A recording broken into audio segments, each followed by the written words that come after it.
there's going to be a lot of loaded terms in what I'm about to articulate, but I want to go back to a previous example, yourself, Taylor Swift. I'm not here to tell you if she's a good artist or bad artist. I'm here to show you what's happening in those stadium performances and what happens when let's say, the crutch of the stadium performance technology is momentarily vacant. So in a stadium performance, because you're performing to 100,000, 200,000, sometimes more people, you have to make sure that things on stage are going to go well. So what do? You stick in headphones, and there's a click track going to keep you on the beat. There will be like a cue that says, verse 1, 3, 2, 1, and you keep going. Very common, which means most of the music that you're listening to when you're at the stadium is a pre-recorded performance, because there's a lot of issues that can happen if you try to do a live performance in a stadium.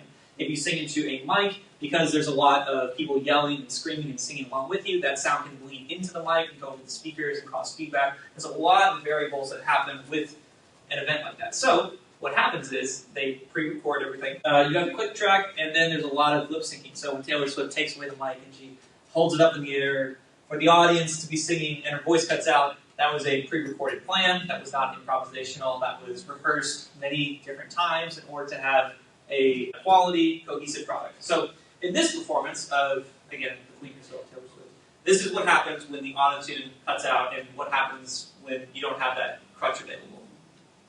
Yeah.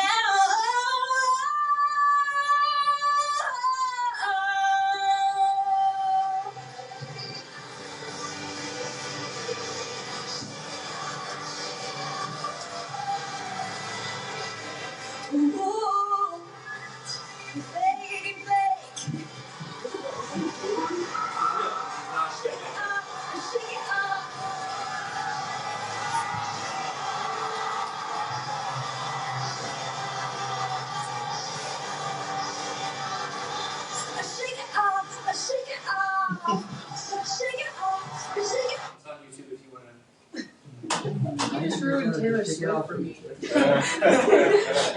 Most of it's lip syncing. So that's actually what you're listening to or watching when you get on YouTube and find these performances. I've mentioned the philosopher Roger Scruton a few times. He has a definition of art that I've mulled over and been thinking about. I'm not asking anybody to accept this as truth. I'm just asking people to contemplate. Scruton defined the difference between fake art and real art. Fake art is art that is meant to deceive.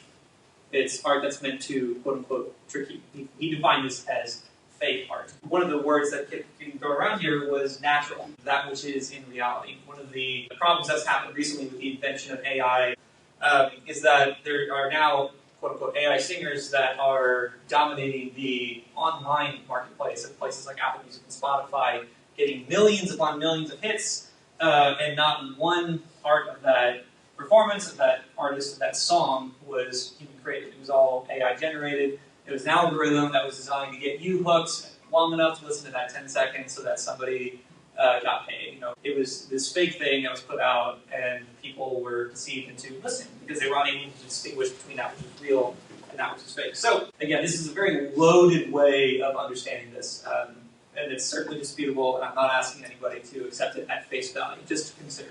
Premise 1, where we're doing premise 1, premise 2, conclusion, syllogistic logic. That which is real is also grounded in truth. Premise 2, minor premise. That which is false is grounded in anti-reality. Conclusion, that which is anti-reality is also anti-truth. So, with Autotune, as it pertains to art, this is reality versus anti-reality. Autotune is a tool. Take your point.